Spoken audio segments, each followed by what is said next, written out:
They say a house can remember, that the walls absorb the sounds of arguments, the echoes of laughter, the weary creaks of age and sorrow. If that's true, then this house, this damned house on the corner of Laurel and Fifth, should be haunted by the ghost of who I once was, and I suppose in a way it is. Been 8 months since the stroke. 8 months since my right side turned to putty, since my words began to fall out of my mouth like marbles on a hardwood floor. 8 months since I became a burden. Not in their words, no, my children are far too polite for that. But it's there in the way my son glances at his watch when helping me dress, in the purse of my daughter-in-law's lips every time I forget the remote again, in the way my grandchildren, once my joy, flinch when I call their names too slowly. Once I had a name, now I am mom, grandma, her, she, rarely Clara, almost never me. I sit most days by the bay window in the floral armchair they pulled from storage because it was cheaper than buying new. My pension covers groceries, my Social Security takes care of the utilities, and my old house, sold in haste during my hospital stay, helped them pay down the mortgage. That's what they said. It's what you would have wanted.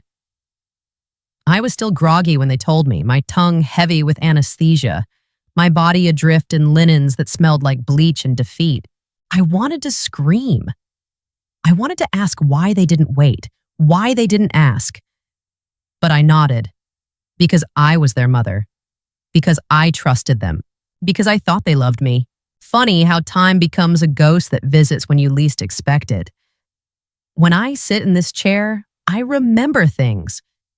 Like the time my late husband, Harold, and I danced to Nat King Cole in the kitchen, his hands warm on my waist, our laughter ricocheting off the tile. Or when we brought Daniel home from the hospital, swaddled in pink and loud. He was loud even then.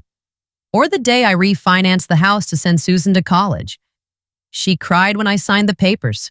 I told her education was worth more than wood and bricks. How poetic that my home, that nest I bled for, is now theirs, and I am the cuckoo. They mean well, that's what the nurse says. They're doing their best, Clara. But it doesn't feel like it. I'm not allowed to touch the accounts anymore. Just rest, Mom. I can't go for walks without one of them tailing me like a parole officer. My mail is open before I see it, my doctor appointments booked without consultation, my food softened like I'm an infant. Once I ran a department of 32 people. I made payroll. I fired men twice my size without blinking. I led meetings. I baked pies. I paid bills. I stitched Halloween costumes from scratch. Now I am wheeled to the porch like a prop. The worst of it isn't the loss of privacy or control or even respect. No, the worst of it is the silences. The moments at dinner when they talk over me about things I should have a say in. The money. The house. Maybe we should switch Mom's Medicare plan. Daniel mutters to Susan like I'm not there. Or worse, if we consolidate her accounts, we could invest it more wisely. Wisely? As if I spent 60 years being a fool. I smile. I nod. I play the part, but something inside me is cracking. Not like a plate, but like ice thawing. Slow, relentless. Last night, I woke up needing the bathroom. I shuffled down the hall quietly, not wanting to wake them. The door to the office was ajar. Daniel was there, muttering into the phone. No, she doesn't know. She just signs what I put in front of her. It's fine.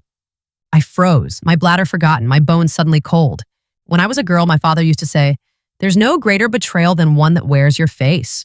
I think I understand him now. This morning, I called the bank. My name's still on the accounts, for now. And I felt something then, not rage, not grief, something older, something fierce. A whisper from the version of me that danced in the kitchen, that stitched and fought and bled for a family I thought would carry me, not cage me. She is still in there, and she is waking up. The bank teller's voice was soft and careful, as though she were speaking to a lost child. Yes, Mrs. Hartwell, I can confirm your accounts are active. No, there have been no permanent closures. But I do see some recent consolidations and changes to beneficiary designations. Would you like to schedule an in-person review? I wanted to laugh, as if I could drive myself there. As if I still had a license they hadn't accidentally let lapse. I thanked her and asked for a printed statement to be mailed. To a P.O. box I opened that very afternoon with the help of a cab driver named Mel, who called me Miss and carried my purse like it weighed 100 pounds. He didn't ask questions. He didn't blink when I fumbled my wallet or stuttered over my zip code. He waited, patient, like a good soldier in someone else's war. That night, over the dry chicken Susan made, she always overcooked everything, as though moisture were an enemy of nutrition. I watched Daniel tap on his phone between bites. His wife commented on the rising cost of eggs. The children, eyes glowing blue with tablet light, munched their food in silence. I sat at the end of the table, just like my mother had, once upon a time, when we all gathered in her house and secretly wished she'd eat faster so we could clear the table. God forgive me, now I see her in my reflection. The tightness in the eyes, the sag of shoulders that once carried others. She was fading when we stopped listening. Not because she grew frail, but because we mistook fragility for irrelevance. I'm trying not to hate myself for that. After dinner, I asked to speak to Daniel, just him, alone. He looked surprised. No one ever wanted to be alone with me these days. But he nodded and followed me into the old study, the one with his grandfather's books and the cracked leather chair I used to nurse him in. I need to talk about my accounts, I began. He shifted. Mom, I already explained. I'm just managing things for you. You changed the beneficiary, I interrupted calmly. You removed Susan and added yourself exclusively. He blinked, lips parting. Well, yeah, we discussed it. She's not great with finances, and we never discussed it, I said. And something in my voice, brittle and precise, made him stop. I took a breath, let the air steady me. Do you remember when you were 14 and broke the neighbor's window with a baseball? You came crying to me, terrified they'd sue. You thought your world would end. Do you remember what I said? He frowned. I said I'd fix it, that I'd protect you, that no mistake would make me stop loving you. I leaned forward. But I also said that trust is like glass. Break it, and even when mended, it will never be clear again. His throat bobbed. Mom, come on. I'm not angry, I said and meant it. But I'm done being handled. I'm not a thing. I'm not a wallet. I'm not furniture. I am Clara Hartwell, and I raised you better than this. The silence that followed felt like standing on a ledge and realizing the wind can't carry you. He looked away. Shame is a heavy thing. It bends the neck. I stood, slowly. My knees howled in protest, but I made them obey. Starting next week, I'll be managing my own money. I've spoken to the bank. I've arranged for a visiting caregiver to help me with errands. And I've asked the county about subsidized senior housing. His eyes snapped to mine. You're leaving? I'm choosing, I corrected. And it's been a long time since I did that. He didn't argue, didn't protest. Perhaps somewhere under all the entitlement and stress, he still remembered how to be the boy who held my hand at the dentist and cried when I stubbed my toe. I don't hate you, I said softly, but I can't stay where I'm not seen. That night, I sat again by the bay window. The house was quiet, the kind of quiet that comes after a storm. Not peace, but space. I stared into the dark, thinking of my mother, of her house, of how I packed her photo albums into a box and never opened them again. Tomorrow, I would call the moving service. I would go through my things, take only what mattered. The rest, let them keep the ghosts. The days that followed felt like walking through water, slow, resistant, but cleansing in their own way. My body protested with every movement, but I pressed forward. I'd spent too long drifting in someone else's tide.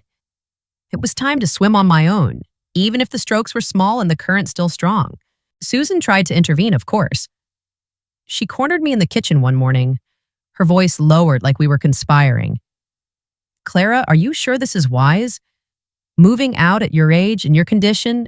I looked up from the tea kettle and studied her face. The practiced concern, the tight smile, the hint of calculation buried just beneath. I don't think she meant harm, not intentionally. But that's the thing about convenience. People will justify anything when it makes their life easier. I've made my decision, I said gently. I appreciate everything you've done, but I need space. I need to be myself again. She frowned, her hands knotting at her sides. You'll be lonely. I already am, I said. That silenced her. The truth is, I hadn't had a real conversation in months. Most of my days were spent in half-heard echoes, people talking around me, above me, never to me.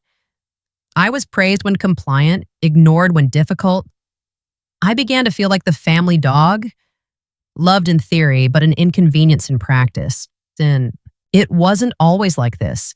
In the early days after the stroke, they were attentive. They checked in, fussed, adjusted pillows. But attention phrase, especially when it's born of duty rather than love. And somewhere between doctor visits and grocery lists, I slipped from mother to problem. They never outright mistreated me. There were no bruises, no shouting, just a steady erosion of choices, of privacy, of voice. And that, I've learned, is its own kind of cruelty. I rented a small unit in a senior apartment complex 3 miles away. It wasn't glamorous. Linoleum floors, beige walls, the faint smell of disinfectant in the halls. But it was mine. I had a key. I could lock my door. I could decide what to eat, what to watch, when to sleep. No one questioned my movements. No one rearranged my pills without telling me. No one sighed when I forgot the date. Freedom, I've discovered, doesn't have to be grand to be sacred. I hired a part-time caregiver named Maria. She's about 40, sharp as a tack, and speaks to me like I'm still in the world. She lets me walk as far as I can before stepping in. She asks me questions, real ones, not just, do you need the bathroom? She even helped me set up my old Facebook account again. Though I warned her, my generation uses it like a yearbook more than anything else. The first night in my new apartment, I sat on the twin bed, hands in my lap, and cried. Not because I was sad, though there was grief, sharp and bitter in the corners, but because for the first time in a long time, I felt like someone again. I was afraid they'd call, that Daniel would show up, red-eyed, apologizing, asking me to come home. They didn't. A week passed. Then, two. A birthday came and went, my 72nd, marked only by a card from my neighbor who saw the date on my application and left a cupcake on my door. I lit the candle myself, made a wish I didn't say aloud. The kids didn't call, not even the grandkids. I could say that it hurt, and it did. But there's a strange peace that comes when people reveal themselves. You stop wondering, you stop excusing, you start building something new, even if it's just a quiet life with a good chair and a cup of tea. I joined a book club. It meets every Wednesday in the communal room, where old carpet muffles the chairs and gossip crackles louder than the speaker's voice. I listen more than I talk, but when I do speak, the women lean in. They laugh at my dry jokes. They call me Clara, not Mom or Grammy or her. One evening after book club, I sat outside on the little bench near the rose bushes. The sun had dipped just enough to turn the sky into a watercolor. Streaks of gold and pink bruising against the blue. I closed my eyes and breathed it in. This, I thought, is what coming back to yourself feels like. Not loud, not vengeful. Just quiet and earned. One morning, a letter arrived. Not an email, not a text. A real letter. Paper folded into thirds, envelope sealed, my name written in a familiar hand. Daniel. I stared at it for a long time before opening it. My tea grew cold beside me, the sounds of the hallway.